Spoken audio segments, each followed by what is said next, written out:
श्री गोपाळ कृष्ण भगवान की जय। लीळा नंबर 106।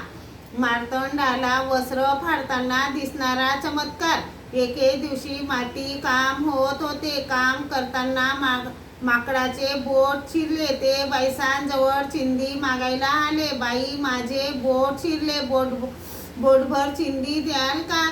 बाईसा म्हणाल्या, मी कामात आहे, जा आणि तूच शोधून घे। ते गेले।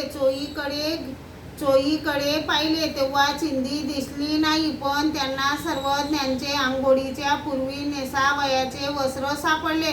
त्यातून एक चिंदी फाडली तेव्हा प्रकाश निघाला। जसे जसे वस्त्र फाडायचे तसा तसा प्रकाश निघायचा आणि सुख व्हायचे। असे संपूर्ण वस्त्र फाडल्या गेले आणि भ्याले गरजेपुरती थोडी चिंदी घेतली। बाकीच्या सर्व गोळा करून मोरीत नेऊन टाकल्या। स्वतः मातीकाम करायला गेले। मग बाईसा काम संपून सर्वज्ञांचे आंघोळीपूर्वी नेसावयाचे वस्त्र पाहायला गेल्या तेव्हा त्यांना ते वस्त्र सापडले नाही। मग सर्वज्ञांनी विचारले, हा बाबा, आंघोळीपूर्वी नेसावयाचे वस्त्र काही सापडत नाही, ते कुणी नेले? महत्वाची वस्तू सापडत नसल्यास बाईसा सर्वज्ञांना अशाच विचारित असत। सर्वज्ञ म्हणाले, बाई, पलीकडे मोरीत बघा बरं। बाईसांनी तेथे पाहिले तर वस्त्रांच्या सर्व चिंध्या केलेल्या बाईसाने विचारले, बाबा, हे वस्त्र कोणी फाडले? सर्वज्ञ म्हणाले, बाई, माकडाला विचारा। बाईसा गेल्या व विचारले, माकडा, हे वस्त्र का फाडले? ते म्हणाले, मला माहीत नाही। बाईसा आल्या व म्हणाल्या, बाबा, तो म्हणतो मला माहीत नाही। सर्वज्ञ म्हणाले, बोलवा बरं इकडे।